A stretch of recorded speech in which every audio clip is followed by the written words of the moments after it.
இன்றைக்கி நம்ம அஸ்வாஸ் ஹிஸ்ட்ரி சேனலில் 10ஆம் வகுப்புக்கான 100 முக்கிய வினாக்களில் பகுதி 6 51 to 60 வரைக்குரிய கொஸ்டின்ஸ் 10 கொஸ்டின் பார்க்க போகிறோம்.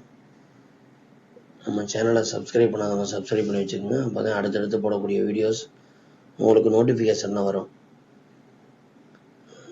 51வது கொஸ்டின் பாருங்கள். குலாம்கிரி என்ற நூலை எழுதியவர் ஜோதி பாபுலே.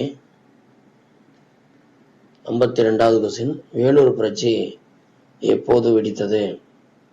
1806 ஜூலை 10.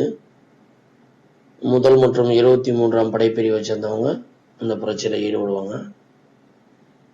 53வது கொஸ்டின் பாருங்க. கட்டபொம்மன் தூக்கிலிடப்பட்ட இடம் கயத்தாறு. ஆக்சுவலாக 1799 அக்டோபர் 16ஆம் தேதி கைது செய்யப்பட்டு விசாரிக்கப்பட்டு அக்டோபர் 17 தூக்கிலிடப்படுவார். 54வது கொஸ்டின். நீல் தர்பன் நாடகம் மூலம் இண்டிகோ பயிரிடும் விவசாயிகளின் இன்னல்கள் குறித்து ஆங்கிலேயரின் கவனத்திற்கு கொண்டு சென்றவர் தீனபந்து மித்ரா. அதுக்கு அடுத்தபடியா 55வது கொஸ்டின். 1919ஆம் ஆண்டின் இந்திய அரசு சட்டம் மாகாணங்களில் எதனை அறிமுகம் செய்தது? இரட்டை ஆட்சி முறையை அறிமுகம் செய்தது. 56வது கொஸ்டின். மக்கள் தொகையின் பல்வேறு அம்சங்கள் கொண்ட அறிவியல் பூர்வமான படிப்பு மக்களியல். 57வது கொஸ்டின். மக்மோகன் எல்லைக்கோடு எந்த இரு நாடுகளுக்கிடையே உள்ள எல்லைக்கோடு? இந்தியா சீனா. பொதுவாக பூட்டானோட கிழக்கு பகுதியும் அதில் வரும். ஆக்சுவலாக மக்மோகன் எல்லைக்கோடுனா இந்தியா சீனா.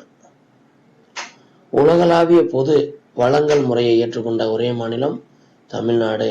இதுல ஒரு சின்ன மிஸ்டேக். வழங்கல் அப்படிங்கிறது வழங்குதலுக்கு வரக்கூடிய பழம் சிறப்பு லா வரணும்.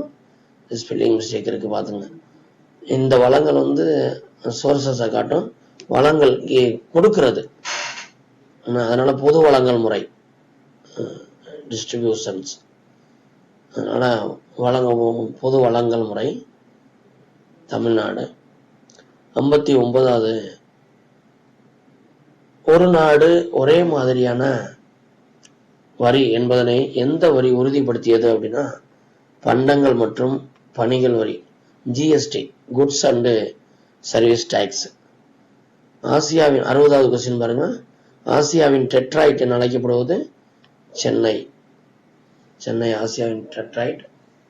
அடுத்து வரக்கூடிய 61 to 70 கொஸ்டின்ஸ் அடுத்த வீடியோவில் பார்ப்போம். நம்ம சேனல் பிடிச்சிருந்தா லைக் பண்ணுங்க, உங்கள் ஃப்ரெண்ட்ஸுக்கு ஷேர் பண்ணுங்க. தேங்க்யூ.